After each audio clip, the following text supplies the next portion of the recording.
Hey, I wanted to show you what my next online class is going to be. They're going to be little mini classes. I'm probably going to call them maybe Martha's Minis or something.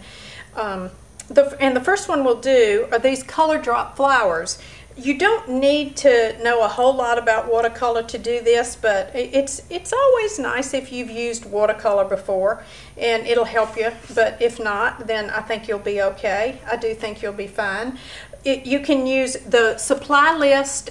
What you really need is just a brush, a pointed brush, and a flat brush, and some watercolor, and that's all you need. And you don't even have to spend a penny to learn how to do this. But I'm going to show you lots of different tools, and I'm going to have the link where you can find these things, and if you want to get them, you can decide to get them. We will, on the class, we'll go through the different kind of brushes we'll use. This is an Oriental brush. Again, you don't have to have this, but this is wonderful because see that wonderful point? It just has a great point on it. And these, you do these a little differently, so you kind of have to know what to do with those. We will use actually, this is one of my favorite things. It says a level lifter, but what it is a scrubber, and it helps you pull out some color so you can use so you can kind of define a light source. I'm very big on a light source, and it doesn't have to be complicated, but if you have the light coming from a certain area and shaded on the other side, it's very simple to do, but it just completely takes your painting to a different level. If you don't have the shading and it's really okay, it does fine, but if you do have the shading, I promise you, you'll have a whole different painting. So we'll go through the different kinds of tools that I like to use, these little diamond, gold diamond brushes. I got these from, I think I found these at Michael's, but I mean Hobby Lobby, but I will, I'll give you a link for that. We'll use just a regular toothbrush to splatter, Sharpie poster paint. I'll tell you about some different kinds of paper that I use, but basically we'll probably just use the Strathmore watercolor. It does fine. I use a lot of different kinds of paper, and I think this is the most economical, I think, and it really is pretty good. I really like this paper pretty much as well as some other papers, but I'll show you about some papers.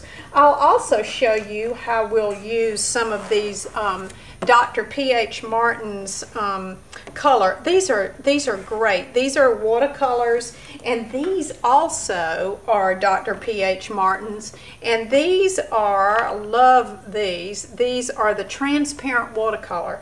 This just gives a huge pop to your flowers. Again, you do not have to have these because you really don't have to have them. What I'm trying to teach you is just the technique to start off with. And so if you've just got a palette, here's my palette, so we'll just use this.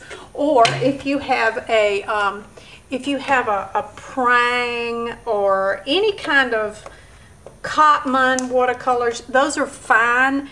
I don't normally use those unless maybe I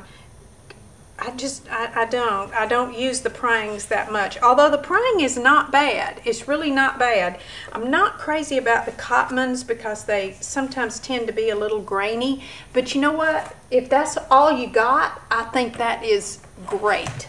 Go ahead and use what you have. We'll go through in like different levels. I'll start us off with like level 1, and we'll do the color drop flowers with our different brushes. This is done with the flat brush. This one is done with the Oriental brush. This one is done with our little Deerfoot flat. I'm not sure what they call this thing, but it's one of my favorite brushes. It really is one of my favorites. So I'll take you through how you use the different brushes. Then on level 2, we will maybe do some tulips. And with the tulips, you might want to go back and you add a little shading. I'll show you how to do that. It's really important. It just makes your paintings pop. So here are all tulips here. These are some tulips. Maybe level 3, which is really not level. It's not really that much harder than the tulips, actually. We will do some of these. That's level 1. We'll do some of these, well, whatever that is. I don't think it's really a sunflower, but it's kind of like a sunflower. And it's not hard. It's not hard at all. I'll show you how to do these leaves with this brush right here. And again, you will hold the brush straight up, and then you will make the leaves like that. We also make leaves with a flat brush. We'll make leaves those 2 different ways. So we'll go through, and you know, sometimes I add some writing on it. You can, or you don't have to. That, of course, doesn't matter. I love putting little borders around them. Again, you don't have to. And one of the things that makes the flowers work, I think, is that you come back, and depending on what your watercolor tells you on the flower, you outline it with these markers. I don't draw them out first with the liners. That's just a whole different process. That's not wrong by any means. I just don't do it that way. And here's one where I have not put these. Sometimes you may not want to put the black line around it. Sometimes it might just look good without it. So anyway, this is what we'll do. We'll do these flowers. We'll drop in different kinds of colors. We'll talk very briefly about the color wheel, because you don't want to be dropping purple into yellow or red into blue, because you're just going to get gray. And so if you know how to, I kind of call it my painting with your neighbors with the colors, because the colors you paint with your neighboring colors, and then you'll always have success. But I'll show you how to do that too.